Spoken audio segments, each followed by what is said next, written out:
Ada kembali bersama kami, Prof. Andi menyambung perbincangan kami yang sempat terputus tadi. Prof. Andi melihatnya apakah diperlukan adanya reformasi dari peradilan? Pasti, ya. Yang pertama-tama direvisi Undang-Undang KY, diperkuat kewenangannya. Tidak harus berhenti pada rekomendasi. Baik. Begitu diputus, ya misalnya di pemberhentian tidak dengan hormat, segera itu inkrah, segera berlaku. Kenapa? Karena pada saat MKH, ya namanya pemeriksaan di Majelis Kehormatan Hakim, sudah ada 3 itu dari Mahkamah Agung. Kurangnya apa? 4 KY.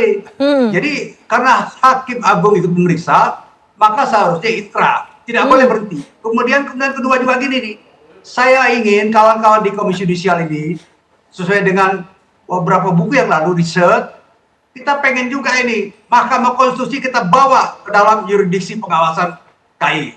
Karena hakim MK itu hakim konstitusi, hakim, bukan pejabat, dia hakim, dia masuk yurisdiksi KY. Dan kemudian juga kita juga sekarang ini sedang meneliti di calon-calon hakim dari usulan Mahkamah Agung untuk posisi di hakim konstitusi. Kita pengen lihat kalau memang bermasalah tarik orangnya, ya. Kalau sudah ada informasi bermasalah tarik orangnya. Jadi sekali lagi Pak Wellington, kita pengen diperkuat Undang-Undang KY dan kami sudah bicara beberapa kali dengan DPR. DPR memberikan komitmen. Ya, DPR memberikan komitmen kita akan perkuat KY ini. Ya kan, kalau memang toh masuk akal, rasional, kita perkuat. Misalnya soal rekomendasi putusan Majelis Kehormatan Hakim berupa pemberhentian tidak tetap, ya tidak hormat, maka kami pengen itu inkrah.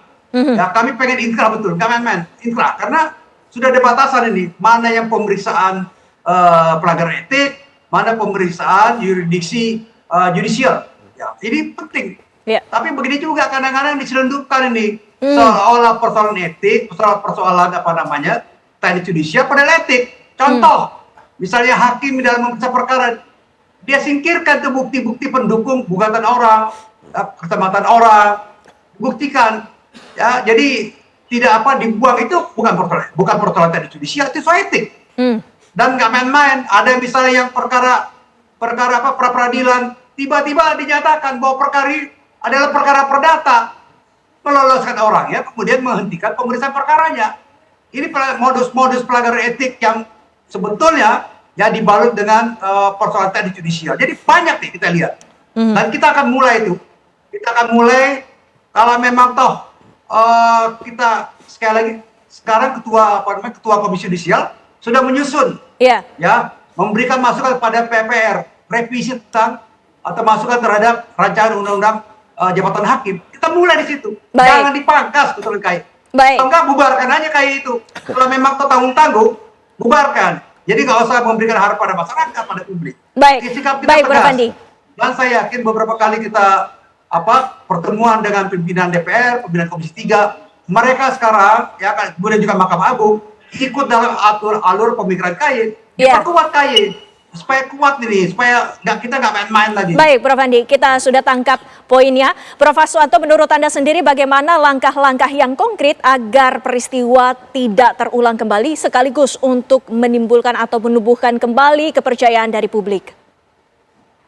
Ya, tentu pertama hakim yang terbukti melakukan tindak pidana korupsi itu ya tidak ada jalan, ya harus dipecat gitu.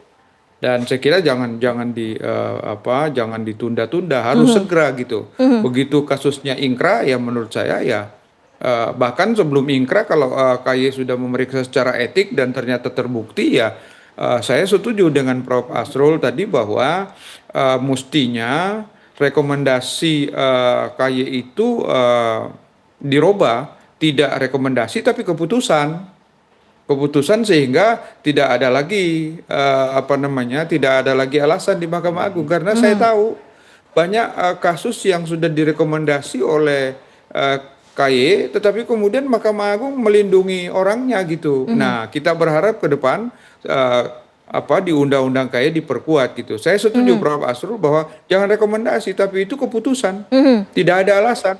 Bahkan kalau ada misalnya ada oknum-oknum di Mahkamah Agung yang ingin melindungi oknum hakim yang bermasalah, itu juga yang harus dipersoalkan.